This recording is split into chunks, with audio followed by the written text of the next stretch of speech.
आइए मेरे प्रियो, हम सभी मिलके प्रार्थना करें। Praise Lord. प्रभु को धन्यवाद करें, इतने समय तक परमेश्वर ने प्रेज़ लॉर्ड उसकी महिमा तारीफ करने के लिए परमेश्वर ने मौका दिया। उसके नाम की महिमा हो। परमेश्वर का बहुत बहुत धन्यवाद करते हैं प्रेज़ लॉर्ड आज के दिन के लिए। आइए मेरे प्रियो, ये समय है कि हम प्रभु के वचन को सुनने जा रहे हैं। प्रेज़ लॉर्ड, हम बड़ी भयभक्ति के साथ बैठे और बड़े ही प्रेज़ लॉर्ड अपने मन को तैयार करके बैठे ताकि परमेश्वर के वचन को हम ग्रहण कर सके। आगे का समय मैं पास्टर मिल को देना चाहता हूं। Praise Lord.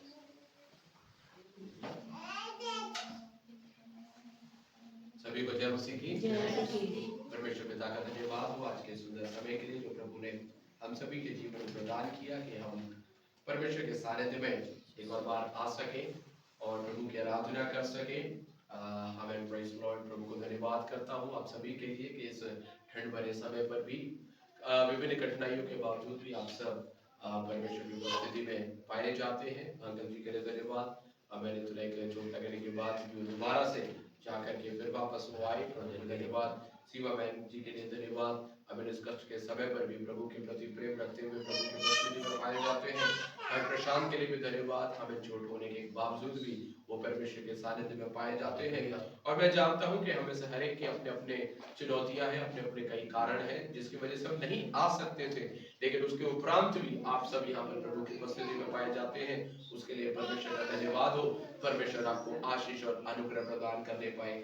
आप सभी यहाँ पर गवाही दे रहे थे पिछले क्रिसमस के प्रोग्रामों के बारे में। मैं भी प्रभु को धन्यवाद देता हूँ गवाही के रूप में कि सचमुच सारे कार्यक्रमों को प्रभु ने सुचारू रूप से संचालित करने के लिए, आयोजित करने के लिए प्रभु ने सहायता और मदद की। प्रभु का धन्यवाद हो। आपको मालूम है करीबन 3-4 प्रोग्राम हमें करना था एक के बाद एक, और करीबन 1 महीने पहले से ही मैं और पास्टर अमन और प्रभु के दास जयवन हम तीनों मिलकर के योजना बना रहे थे। और प्रभु का धन्यवाद उन सारी चीजों को सुचारू रूप से होने के लिए प्रभु ने सहायता किया। और मैं आपको बताता हूँ सबसे पहला ये कार्यक्रम इसलिए सफल हो पाए, सबसे पहला उसमें परमेश्वर का अनुग्रह था, प्रभु की आशीष थी, और दूसरा आप कलीसिया का सहयोग था। आप कलीसिया के लोगों ने उसमें सहयोग किया, समर्थन किया। अब उसकी वजह से हम सफलतापूर्वक उन कार्यक्रमों को करने पाए। मैं सच में प्रभु का धन्यवाद करता हूँ। और मैं एक बार यहाँ पर शायद यहाँ पे बता रहा था, वहाँ बता रहा था। एक बार इस बार हम देखेंगे तो हमारा बैक टू बैक हमारे पास 3 कार्यक्रम थे। हमें जो पहला जो हमने साकेत में किया, दूसरा यहाँ पर जो किया, तीसरा जो कि खड्डा गलौरी में हमने किया।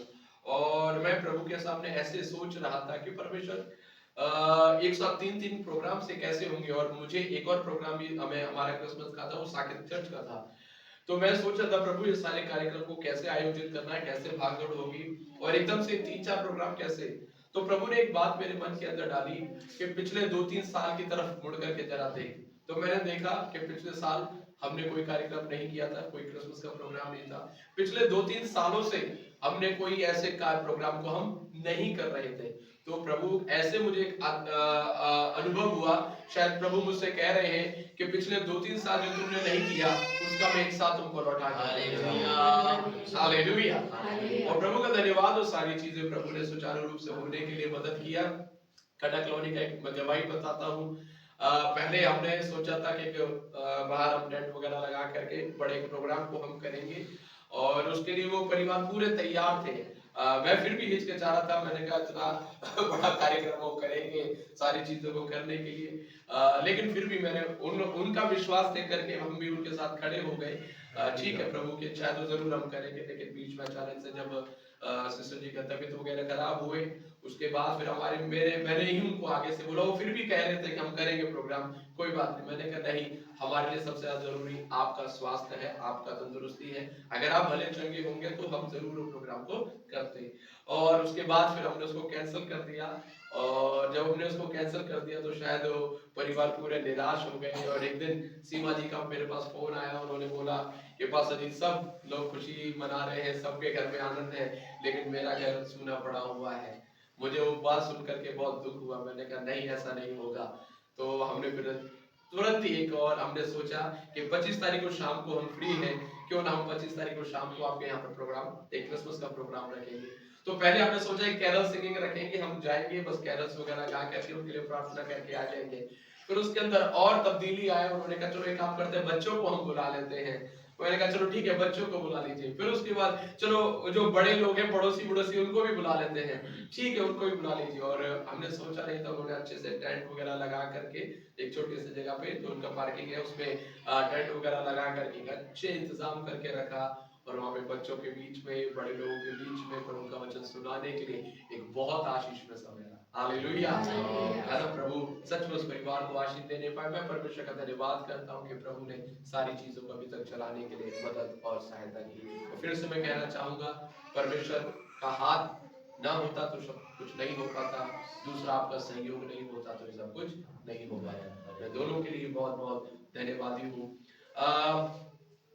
जब भी जितने भी क्रिसमस के प्रोग्राम हुए हैं, मैं एक भी क्रिसमस के प्रोग्राम में प्रचार नहीं किया है।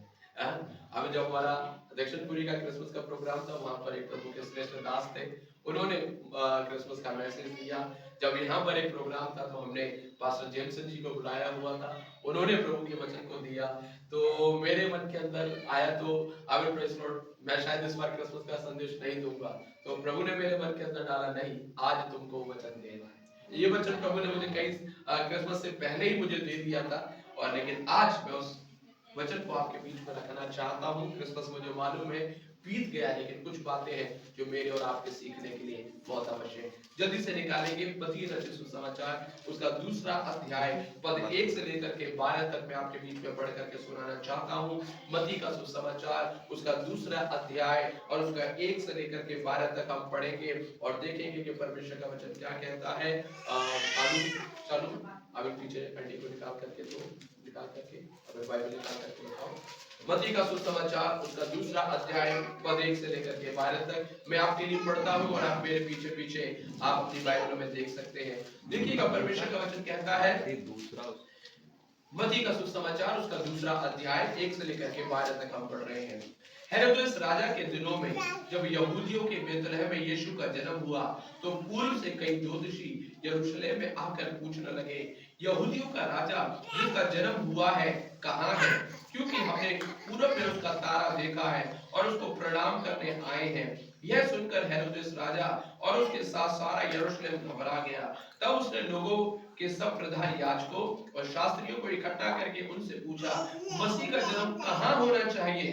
उन्होंने उससे कहा, यहूदिया के बेतलहम में, क्योंकि भविष्यद्वक्ता के द्वारा यों लिखा गया है, हे बेतलहम, तू जो यहूदा के प्रदेश में है, तू किसी भी रीति से यहूदा के अधिकारियों में सबसे छोटा नहीं, क्योंकि तुझ में से एक अधिपति निकलेगा जो मेरी प्रजा इस्राएल की रखवाली करेगा।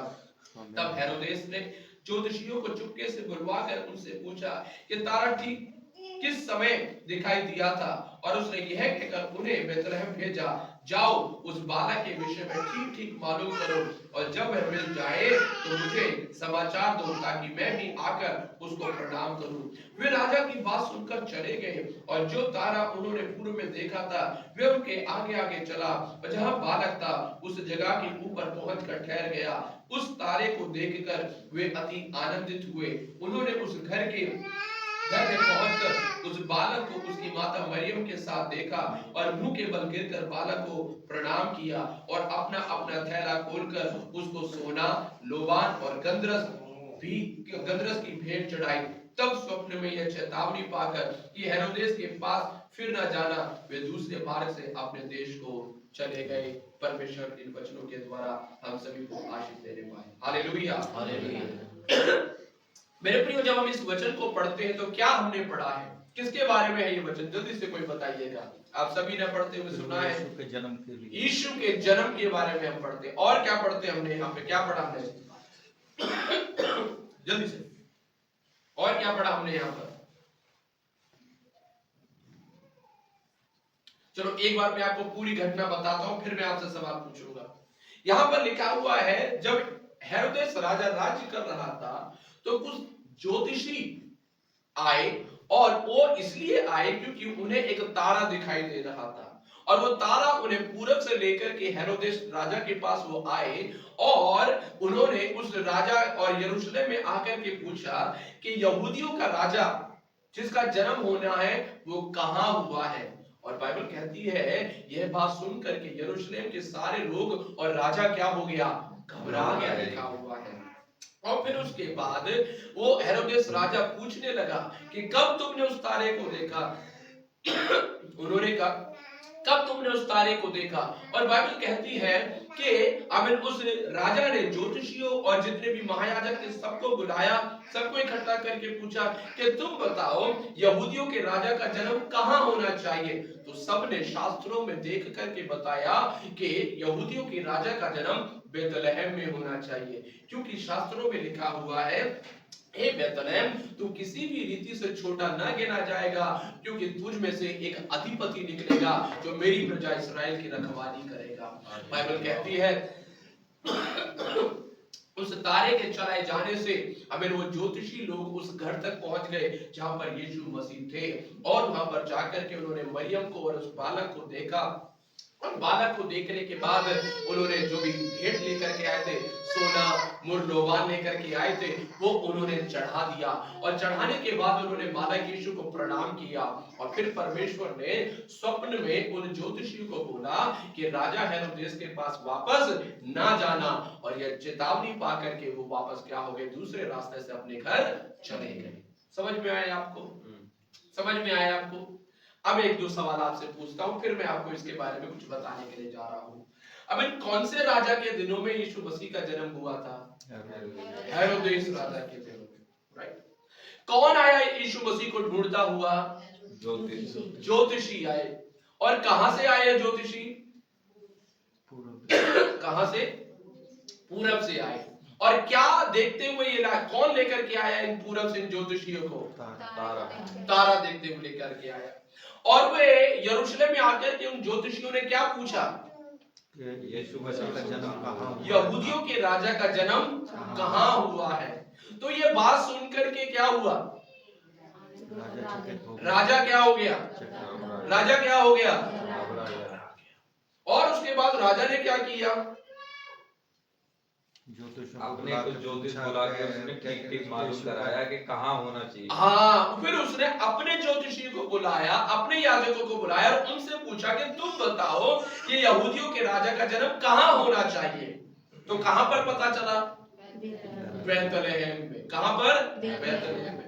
और फिर ये यहूदी लोग यीशु के पास पहुंचे या नहीं पहुंचे? पहुंच गए। और पहुंचने के बाद इन्होंने क्या किया?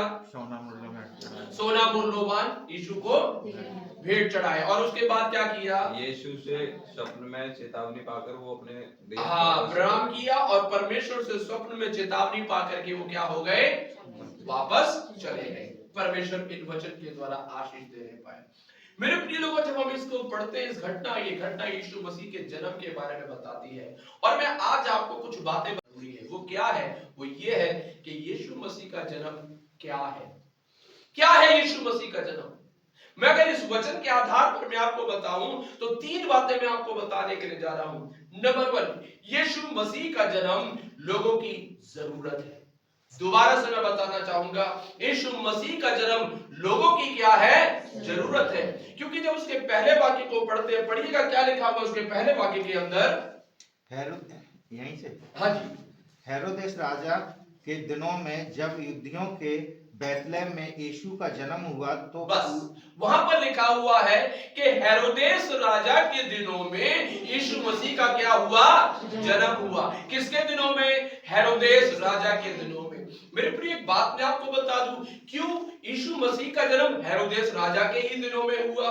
क्यों यीशु मसीह का जन्म उससे पहले नहीं हुआ? क्यों यीशु मसीह का जन्म उसके बाद क्यों नहीं हुआ? बाइबल में अगर आप पढ़ेंगे तो गलातियों की किताब 4:4 में इस प्रकार से लिखा हुआ है, जब समय पूरा हुआ तो अमीन परमेश्वर ने अपने पुत्र को इस पृथ्वी पर क्या कर दिया? भेज दिया।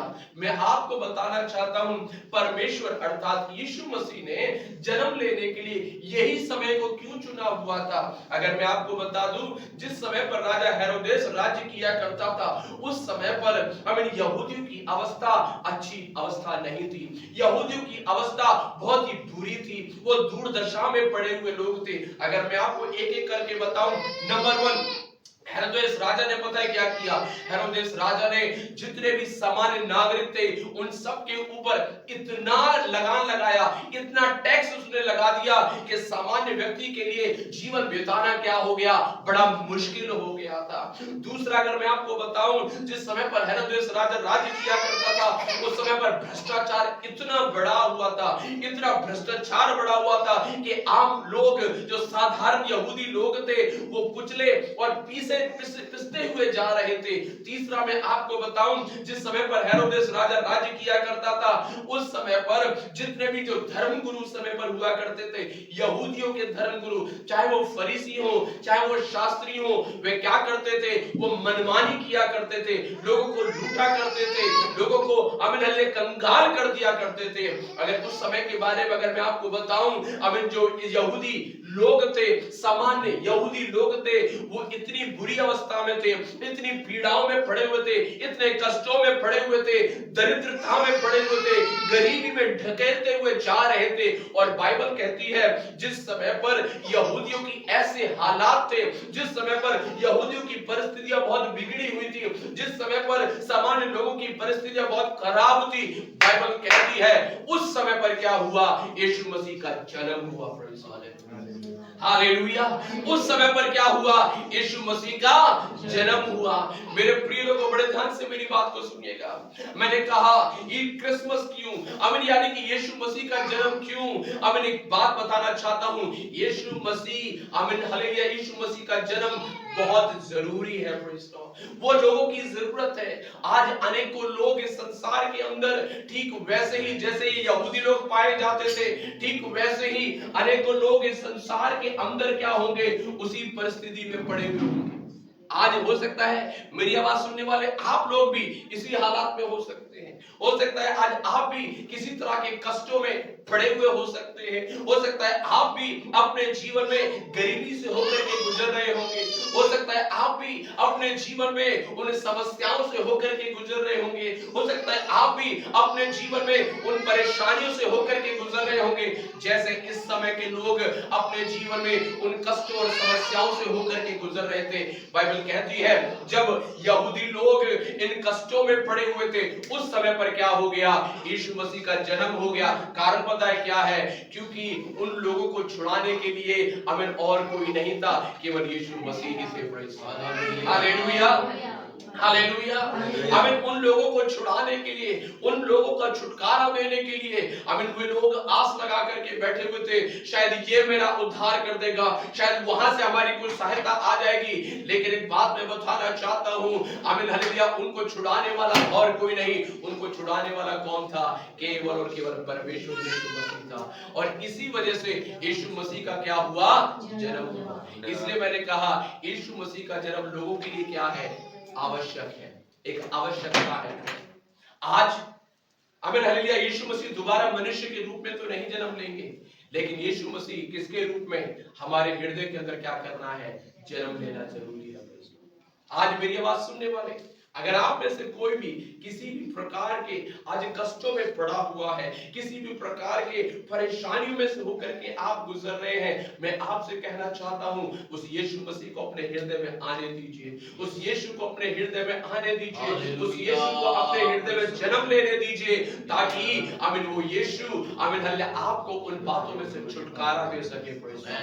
बाइबल कहती है स्वर्गदूतों ने गडरियों को आकर के क्या बताया? स्वर्गदूतों ने गडरियों को आकर के बताया आज दाऊद के नगर में तुम्हारे लिए कौन जन्मा है? उद्धारकर्ता। कौन जन्मा है? ये उद्धारकर्ता क्या होता है ना? ये उद्धारकर्ता क्या होता है? मैं आपको बताता हूँ उद्धारकर्ता का मतलब। उद्धारकर्ता का मतलब होता है छुड़ाने वाला। उद्धारकर्ता का मतलब होता है बचाने वाला। उद्धारकर्ता का मतलब होता है चंगा करने वाला, हमारी सहायता करने वाला। Hallelujah, hallelujah. मेरे प्रिय लोगों, आज हो सकता है आप और मैं अपने जीवन में हमें ढूंढ रहे होंगे कि कौन मुझे छुड़ा सकता है, कौन मुझे छुटकारा दे सकता है। मैं आपको बताना चाहता हूं केवल यीशु ही है, केवल यीशु ही है जो मुझे और आपको क्या दे सकते हैं? छुटकारा दे सकते हैं। Praise Lord Jesus. बेटा इसको थोड़ा बाहर लेकर के चले जाओ, अरे वचन के बीच में बाहर लेकर के चले जाओ। Praise Lord. तो मैंने आपको सबसे पहला क्या बताया? क्या है यीशु मसीह का जन्म? वो लोगों की जरूरत है। It's a need. और जरूरत है, हमें जरूरत एक ऐसी चीज है जिसको हम क्या नहीं कर सकते, अवॉइड नहीं कर सकते हैं, वो लोगों के लिए चाहिए ही चाहिए, है ना। हमें प्रेज लॉर्ड लिया। ठीक उसी रीति से मेरे प्रिय लोगों, आज अगर मैं और आप उन बातों में पढ़े जाते हैं तो यीशु मसीह का जन्म हमारे अंदर भी होना बहुत आवश्यक है। दूसरी बात मैं आपको बताना चाहता हूं, क्या है यीशु मसीह का जन्म। दूसरा, यीशु मसीह का जन्म शत्रु के लिए खतरा भी है। दोबारा से मैं बताना चाहता हूं, यीशु मसीह का जन्म शत्रु के लिए क्या है, खतरा भी है। बाइबल कहती है कि जब ये ज्योतिषी लोग उस यरूशलेम में आए और यरूशलेम में आकर के क्या किया, उन्होंने पूछा कि यहूदियों के राजा का जन्म कहां होगा। तो बाइबल में क्या लिखा है मालूम है, राजा और यरूशलेम के सारे लोग क्या हो गए, क्या हो गए। अरे वो क्यों घबरा रहे हैं, वो क्यों घबरा रहे हैं, यही तो है, जब यीशु मसीह का जन्म किसी व्यक्ति के जीवन में होता है ना, शैतान क्या होने लगता है। Hallelujah, hallelujah. जब यीशु मसीह का जन्म एक परिवार में होता है, अगर एक व्यक्ति जब यीशु मसीह को अपने हृदय में स्वीकार कर लेता है, जब एक व्यक्ति यीशु मसीह को अपने परिवार में ग्रहण कर लेता है, जब एक हृदय के अंदर यीशु मसीह आ जाते हैं, जब एक परिवार के अंदर यीशु मसीह आ जाते हैं, तो वहां की शक्तियां पता है क्या होने लगती है, वो घबराने लगती है। अगर जैसे कि यहाँ पर ये राजा, जैसे ही उसने सुना, क्या सुना, उसने सुना अब यीशु मसीह के जन्म के बारे में, उसको पता लगा कि यीशु का जन्म हो गया है, यीशु का जन्म हो गया। सुनते ही वहां पर क्या लिखा है, वो सब क्या करने लगे, घबराने लगे, लिखा है घबराने लगे। एक बात मैं बता दूं, बड़े ध्यान से सुनिएगा, आमीन, प्रेज़ लॉर्ड, हालेलुया। आगे जब आप पढ़ेंगे ना इस राजा के बारे में, घबराहट में पता है इसने क्या किया, बड़े ध्यान से सुनिएगा। हाँ, सारे बच्चों को मरवा दिया। हमें इतना घबरा गया, वो इतना घबरा गया कि उसने पूरे देश के 2 साल से कम उम्र के जितने भी बच्चे थे उन सबको खत्म करवा डाला। हमें खत्म करवा डाला। कारण पता है क्या है, वो क्या करना चाहता था, यीशु मसीह के कार्य को, परमेश्वर के कार्य को रोकना चाहता था। मेरे प्रिय लोगों, बड़े ध्यान से सुनिएगा, कई बार हमारे जीवनों में भी ऐसे ही होते हैं।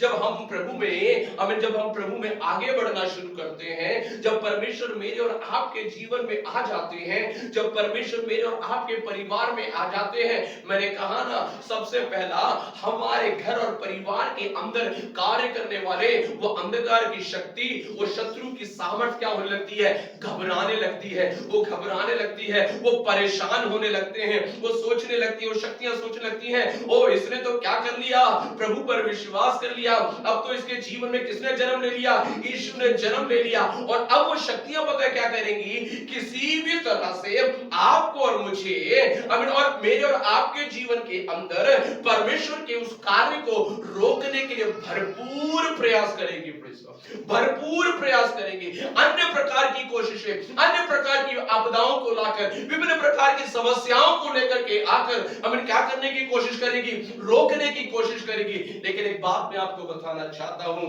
परमेश्वर के कार्य को शैतान रोक नहीं सकता है। हालेलुया। आज कई बार हमें हमारे जीवन में ऐसे अनुभव होगा, ओ मैं तो प्रभु पर विश्वास करती हूं, मैं तो प्रभु पर विश्वास करता हूं, तो मेरे जीवन में ये समस्या क्यों आ रहा है, मेरे जीवन में परेशानी क्यों आ रहा है। मैं बता दूं क्यों आ रहा है, क्योंकि शैतान घबराया हुआ है, वो शत्रु घबराया हुआ है, वो अंधकार की ताकतें घबराई हुई है और वो परेशान हो रही है। वो चाहती हम कैसे भी, वो चाहती है कि कैसे भी आपको प्रभु में आगे बढ़ने से, आपको विश्वास में आगे बढ़ने से, आपको प्रार्थना में आगे बढ़ने से, आपको संगति में आगे बढ़ने से, आपको परमेश्वर की योजनाओं में आगे बढ़ने से, आपको प्रभु की सेवाओं में आगे बढ़ने से कैसे भी करके वो क्या कर ले, रोक ले। हालेलुया। इसीलिए कई बार हमारे जीवन में क्या आता है, समस्या आता है। क्या आ रहा है, समस्या आ रहा है। देखिएगा, अभी तक जब तक ये जोशी नहीं आए थे तब तक पूरे शहर में कोई परेशानी था क्या, कोई परेशानी नहीं था, कोई परेशानी था। जो परेशानी थी वो तो थी, लेकिन जैसे ही उस राजा को पता चला कि कौन जन्म ले लिया है, कौन जन्म ले लिया है, यीशु ने जन्म ले लिया है, तुरंत पूरे शहर के ऊपर क्या आ गया, बड़ा संकट आ गया। उसने आदेश जारी किया, सारे 2 साल से कम उम्र के बच्चों को क्या कर दो, है ना। हम होंगे तो बोलेंगे अरे अच्छा यीशु ने जन्म ले लिया, यहाँ पर सारे 2 साल के बच्चे क्या हो रहे हैं, मर रहे हैं। कई बार बोलते हैं अच्छा मैं कलीसिया में चली गई, हमें प्रेस लॉर्ड, अच्छा मैं प्रार्थना में चली गई, मेरा तो क्या हो गया, और उल्टा ही हो गया। एक बात तो बता दूं, परमेश्वर कभी किसी का बुरा नहीं करता। कई बार हम बोलेंगे ओ मैंने प्रार्थना किया, कई बार कुछ विश्वासी लोग बोलते हैं, अरे कुछ लोग ओ जब से मैं प्रार्थना करवा के तब से तो और ज्यादा सर में दर्द हो रहा है। अरे तो प्रभु ने सर दर्द दे दिया क्या आपको? नहीं। प्रभु ने सर दर्द दे दिया क्या आपको? नहीं। मैं आपको एक बात बताना चाहता हूँ, मेरा परमेश्वर भला करने वाला परमेश्वर है, वो बुराई करने वाला परमेश्वर नहीं है। बाइबल कहती है यहोवा भला है और उसकी करुणा सदा की है। अगर फिर आप बोलेंगे तो फिर सर दर्द कहां से आ रहा है? मैं बताऊं कहां से आ रहा है। तेरे जीवन के अंदर जो शक्तियां कार्य कर रही थी ना, वो तिलमिला गई है। अगर जब तू प्रार्थना में गई, जब तूने यीशु का वचन सुना, जब तूने बाइबल को पढ़ा, जब तूने संगति किया, तो वो शक्तियां पता क्या हो गई है, वो तिलमिला गई है। वो शैतान क्या हो गया, घबरा गया है, वो परेशान हो गया है, और घबराहट और परेशान हो करके अब वो क्या करने की कोशिश कर रहा है, आपको रोकने की कोशिश कर रहा है। आमीन। कई बार कुछ घरों परिवारों में आमीन प्रेस लॉर्ड लिया, सब कुछ अच्छा रहता है, लेकिन जैसे हम प्रार्थना संगति में चलना शुरू कर देते हैं, कई बार अपने ही लोग क्या हो जाते हैं, हमारे खिलाफ बोलना शुरू कर देते हैं। आमीन प्रेस लॉर्ड, कई बार ऐसी परिस्थितियां बन जाती हैं, लोग हमारा विरोध करना शुरू कर देते हैं। क्यों? अब हम बोलेंगे अरे प्रार्थना में अच्छा चले गए, अब लोग मेरा क्या विरोध कर रहे हैं। मैं आपको बता दूं, वो लोग नहीं, वो शैतान है जो तेरा विरोध कर रहा है। वो लोग नहीं है, वो शैतान है जो तेरा विरोध कर रहा है। मैंने कहा ना, आमीन प्रेस लॉर्ड, यीशु मसीह का जन्म शत्रु के लिए क्या है, खतरा है। ओ शैतान को पता चल गया अब इसके जीवन में कौन आ गया है, यीशु आ गया है। शैतान को पता चल गया अब इसके घर में कौन आ गया है, यीशु आ गया है। अब मेरा साम्राज्य क्या होने के लिए जा रहा है, खत्म होने के लिए जा रहा है। वो यीशु इसके जीवन में आ गया है। आमीन प्रेज लॉर्ड, हालेलुया। और अब यीशु क्या कर लेगा, जो मेरे राज्य को क्या कर लेगा, वो कब्जा कर लेगा। कौन? यीशु कब्जा कर लेगा। इसलिए शैतान को क्या हो रहा है, क्या हो रहा है, शैतान को घबराहट हो रही है।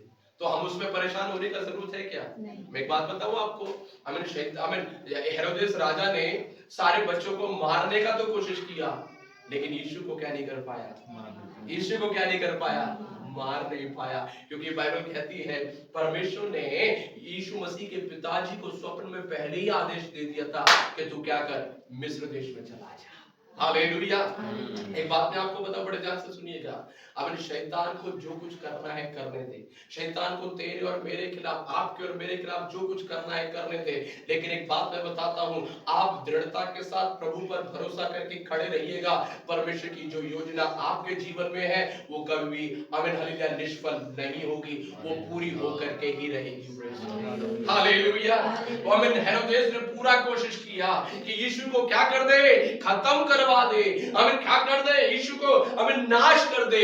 आमीन। शेष हेरोदेस, तू कितना भी कोशिश कर ले, लेकिन तू मेरे परमेश्वर से बड़ा परमेश्वर नहीं है। हालेलुया। परमेश्वर आमीन। हेरोदेस ये आज्ञा देते समय आमीन परमेश्वर ने पहले क्या कर दिया, स्वर्गदूत से बोल दिया आमीन जाकर के यूसुफ को बोलो कहां पर चला जाए, मिस्र। और सुनिए बड़े ध्यान से, अब मैं आपको बताता हूं अब कहां जाना है, यूसुफ को कहां पर जाना है, कहां पर जाना है, बताइए ना, कहां जाना है, मिस्र देश। का मतलब पता है क्या हो गया, अपने देश को छोड़ करके दूसरे देश में जाना। अब एक देश से दूसरे देश जाना आसान है रीना जी, आसान है, फ्री में चले जाएंगे क्या? और एक और बात आपको बता दूं, जिस परिवार में यीशु मसीह जी ने जन्म लिया था ना, वो परिवार पता कैसा परिवार था, वो कोई धनवान परिवार नहीं था। जो लोग सोमवार को आए होंगे उन्होंने सुना होगा यीशु मसीह के परिवार के बारे में। आमीन हालेलुया। यीशु मसीह जिस परिवार में जन्म लिए वो एक गरीब परिवार था। अरे उनके पिताजी क्या करते थे, बड़े ही थे, लकड़ी का काम करते थे। है? और अगर आप पढ़ेंगे बाइबल में, जब वो परमेश्वर के मंदिर में आए तो पता है क्या, कौन सा बलिदान लेकर के आए, 2 कबूतरों को लेकर के आए बलिदान चढ़ाने के लिए। आमीन। कबूतर वो ही लेकर के, परमेश्वर की व्यवस्था ऐसी थी, कबूतर वो लेकर के आते थे चढ़ाने के लिए जो बहुत ही गरीब हुआ। अमीर है तो क्या लेकर के आएगा, बड़ा पशु लेकर के आएगा। मध्यम वर्ग का है तो बकरी वगैरह लेकर के आ जाएगा। जो बिल्कुल ही गरीब होता था उसके लिए था कि वो क्या लाए, जो कबूतर लेकर। और यीशु मसीह के माता पिता क्या लेकर के आए थे, इसी से हमें पता चलता है वो कैसा परिवार था, कैसा परिवार था, गरीब परिवार था। लेकिन सुनिएगा, अब परमेश्वर उसको क्या बोल रहे हैं, क्या बोल रहे हैं, यूसुफ और मरियम को क्या बोला, इस देश को छोड़ करके कहां पे चला जा। अब यूसुफ सोच रहा होगा, परमेश्वर आपने तो आज्ञा दे दिया, अब मैं कैसे लेकर के जाऊं। मैं पहले अकेला था, चलो कोई बात नहीं, कहीं भी जा सकता था, बीवी है और अब तो बच्चा भी है, तीन तीन जिम्मेदारियां हैं। मैं वहां पर जाकर कहां रहूंगा, मैं क्या खाऊंगा, क्या पहनेंगे, मैं कैसे बच्चे को देखभाल करूंगा। हो सकता है सोचेगा ना, सोचेगा कि नहीं सोचेगा। मैं और आप ऐसे ही सोचते, लेकिन एक बात मैं आपको बता दूं, जब परमेश्वर आज्ञा देते हैं ना, उससे पहले परमेश्वर उपाय कर देते हैं। नहीं समझ में आया किसी को।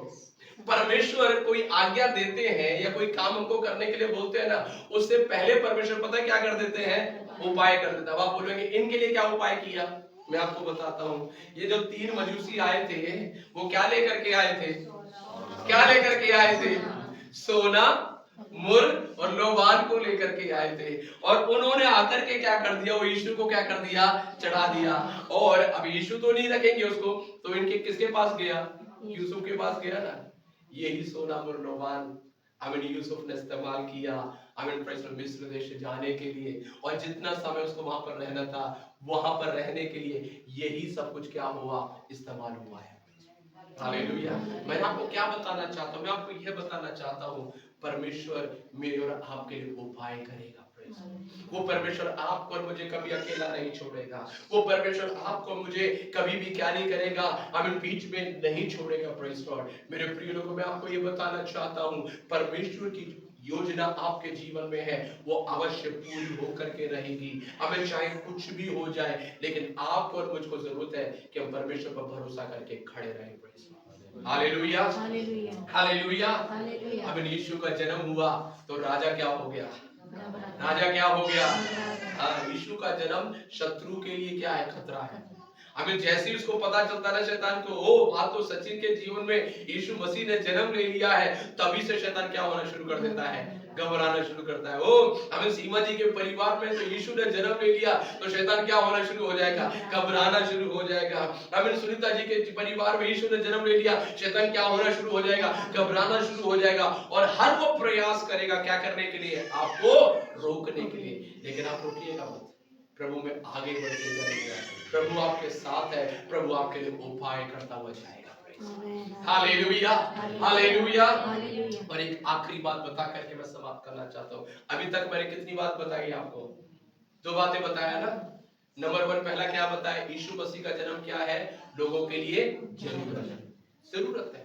यीशु का जन्म सबके लिए जरूरी है, केवल मेरे और आपके लिए नहीं, सबके लिए जरूरत है। जो लोग समस्याओं में हैं, जो लोग कष्टों में हैं, जो शैतान के परेशान किए हुए हैं, शैतान के द्वारा सताए हुए हैं, बीमारियों के द्वारा सताए हुए हैं, उन सब के लिए यीशु मसीह का जन्म जरूरी है। और दूसरा मैंने आपको बताया, यीशु मसीह का जन्म शत्रु के लिए क्या है, खतरा है। यीशु का जन्म शत्रु के लिए खतरा है। जब एक व्यक्ति के जीवन में यीशु का जन्म होता है, तो शैतान क्या होना शुरू हो जाता है, घबरा जाता है, घबरा जाता है। ये जो अभी जो हो रहा है, ये एक्सीडेंट वगैरह, मैं आपको बता दूं, प्रशांत बड़े ध्यान से सुनना।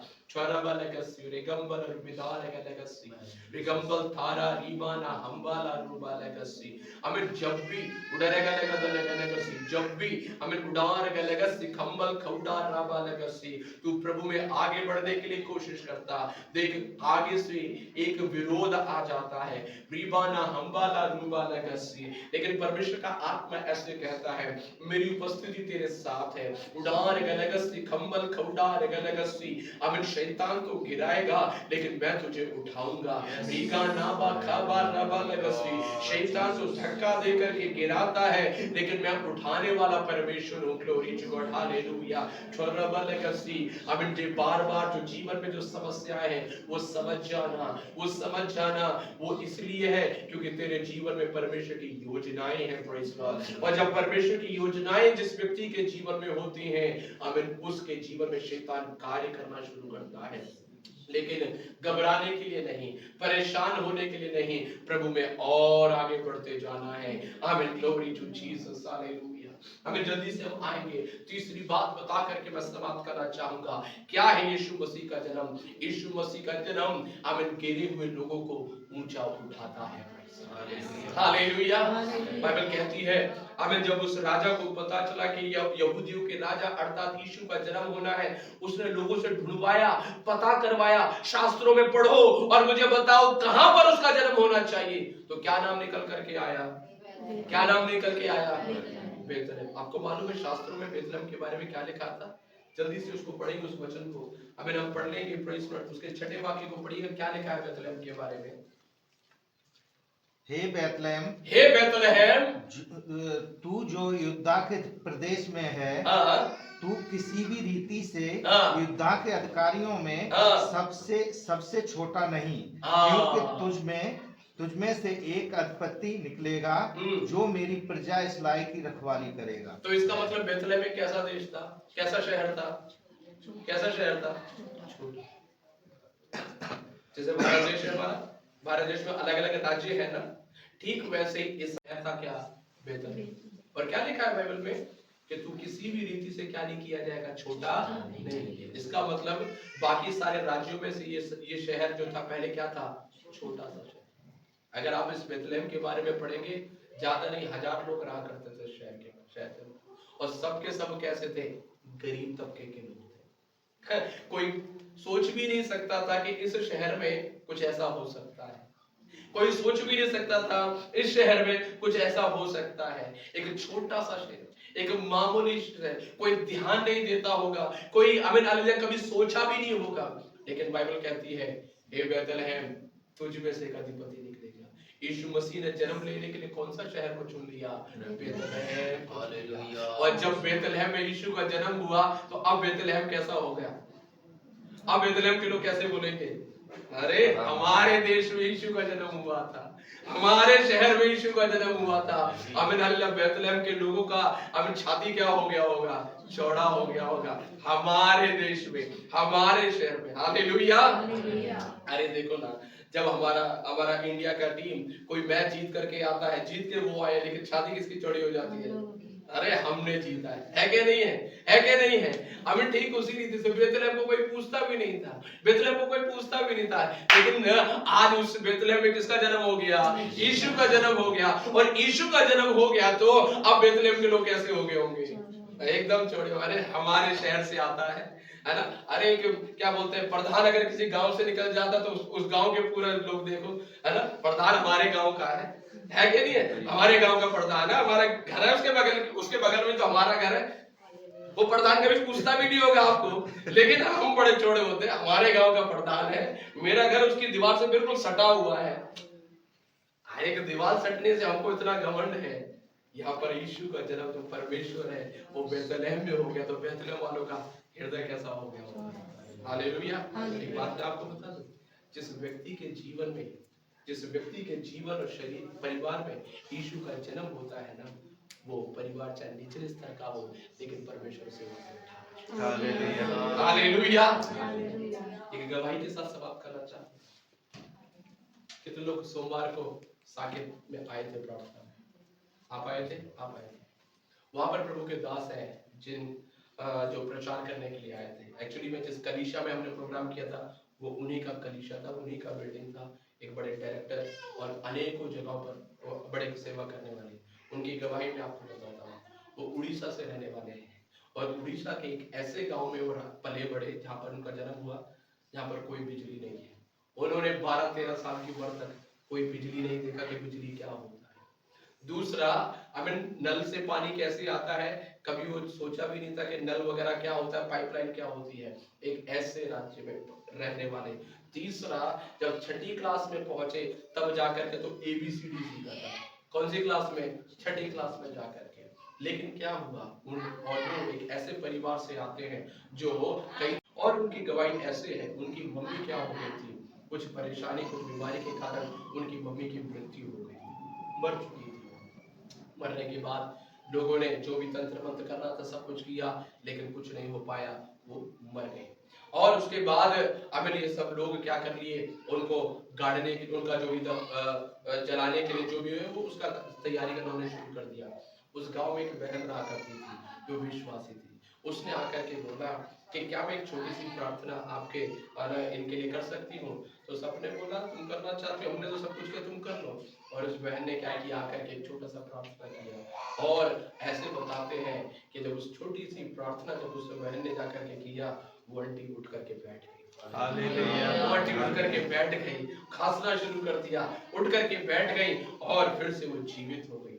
उसके बाद से आमीन हालेलुया, सब तो फिर ठीक है अपने अपने काम में वापस चले गए, लेकिन जो जो मर गई थी जो आंटी, उनका बेटा आमीन, वो सोचने लगा कि ऐसा एक आंटी ने क्या कर दिया मेरी मम्मी के ऊपर कि मेरी मम्मी दोबारा से जीवित हो गई। और ये बेटा गया उनके पास और जाकर के उनसे पूछा, आंटी जी आपने क्या किया था ऐसा?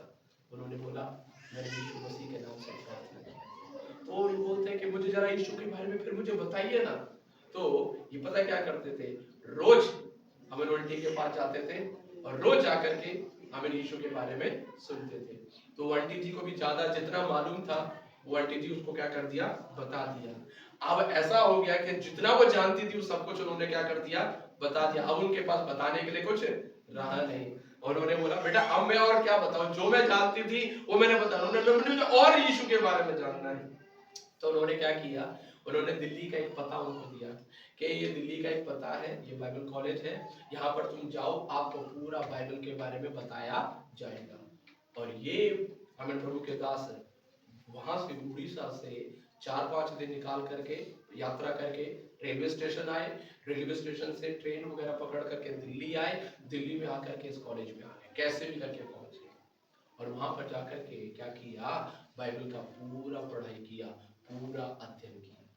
और परमेश्वर का अनुग्रह से आज वही प्रभु का जन केवल भारतवर्ष में नहीं, पूरे विश्व भर में जाकर के America, Africa, America, Indonesia, Thailand, Singapore, इन अलग अलग देशों में जाकर के आज दूसरों को इंग्लिश भी सिखाते हैं, प्रभु का वचन भी सिखाते हैं। हालेलुया। Hallelujah, hallelujah. कहां से? छोटे से गाँव। वैसे बोलते हैं हमने कभी बिजली तक नहीं देखा था क्या होता। मैंने कहा ना, जिसके जीवन में यीशु मसीह जन्म ले लेता है ना, वो निश्चित अवस्था को वहां से उठा करके परमेश्वर नीचे लाता है। हालेलुया। मेरे प्रियो, आइए उस यीशु को अपने जीवन में जन्म। अगर वो यीशु आपके जीवन में, मैं आपको बताना चाहता हूँ, आज जिस परिस्थिति में आप पड़े हुए हैं, आपकी परिस्थिति वैसी नहीं रहेगी। बेथलेहम को बोला गया है, बेथलेहम तू सारे नगरों में छोटा है, लेकिन अब से तू छोटा नहीं है। आप छोटे नहीं। परमेश्वर आपकी परिस्थिति को बदलेंगे, परमेश्वर आपके हालातों को बदलेंगे, परमेश्वर आपकी परिस्थितियों को बदलेंगे। क्योंकि परमेश्वर का वचन कहता है, मैंने तुम्हें पूछ नहीं, मैंने तुम्हें सर ठहराया है, मैंने तुम्हें नीचा नहीं, मैंने तुम्हें ऊंचा किया है। मेरे प्रिय लोगों, आप और मैं ऊंचे किए जाएंगे। Praise God. प्रभु ने मुझे और आपको पूछ नहीं, प्रभु ने मुझे और आपको सिर ठहराया हुआ है। इसलिए प्रभु में और बढ़ते जाइएगा, प्रभु में दृढ़ता से बने रहिएगा, ताकि परमेश्वर का ये कार्य मेरे और आपके जीवन में अवश्य पूरा होने पाए। प्रभु इन वचनों के द्वारा हम सभी को आशीष प्रदान करे। आइए हम सब अपनी आंखों को बंद करेंगे और हम प्रार्थना करेंगे और अपने आप को समर्पित करेंगे। Praise the Lord Jesus. धन्यवाद यीशु राजा। Thank you, Jesus. Hallelujah, hallelujah, hallelujah. Praise the Lord. आइए मेरे प्रियो, हम सभी अपने आप को समर्पित करें। Praise Lord. प्रभु को धन्यवाद करें। Praise Lord. प्रभु को बोले, परमेश्वर प्रेज़ लॉर्ड, आप रोज मेरे जीवन में जन्म ले। Praise Lord, hallelujah. प्रभु जी, जिस प्रकार से प्रेज़ लॉर्ड एक जन्म होने से प्रेज़ लॉर्ड पूरा बेथलेहम, पूरा इजराइल बदल गया। Praise Lord, hallelujah. आज इजराइल को देखा जाए तो प्रेज़ लॉर्ड सबसे शक्तिशाली देशों में इजराइल का नाम लिया जाता है। ये जो प्रेज़ लॉर्ड, हालेलुया, ओ प्रेज़ लॉर्ड घुरे में पड़ा हुआ, प्रेज़ लॉर्ड, हालेलुया, ओ प्रेज़ लॉर्ड, हालेलुया, किसी को प्रेज़ लॉर्ड कोई पहचान नहीं उस देश की। प्रेज़ लॉर्ड, हालेलुया, लेकिन घुरे से उठाकर परमेश्वर ने उसको चट्टान पे खड़ा कर दिया। प्रेज़ लॉर्ड, और आज तक वो चट्टान पे बना हुआ है। प्रेज़ लॉर्ड, हजारों लाखों लोग सालों साल बेथलेहम जाते हैं ताकि प्रेज़ लॉर्ड उस देश को देख सके कि वहां पे क्या है। प्रेज़ लॉर्ड, क्या हुआ था ऐसा। Praise Lord, hallelujah. मेरे प्रियो प्रेज़ लॉर्ड, उसी प्रकार से प्रभु को बोले परमेश्वर आप मेरे जीवन में आ गए हैं, मेरे हालत बदल जाएंगे प्रेस लॉर्ड। प्रभु आप मेरे जीवन में आ गए हैं तो आप मुझे बदल देंगे प्रेस लॉर्ड हालेलुया। सच में मेरे प्रिय प्रभु है इसलिए आप यहाँ पर है प्रेस लॉर्ड हालेलुया।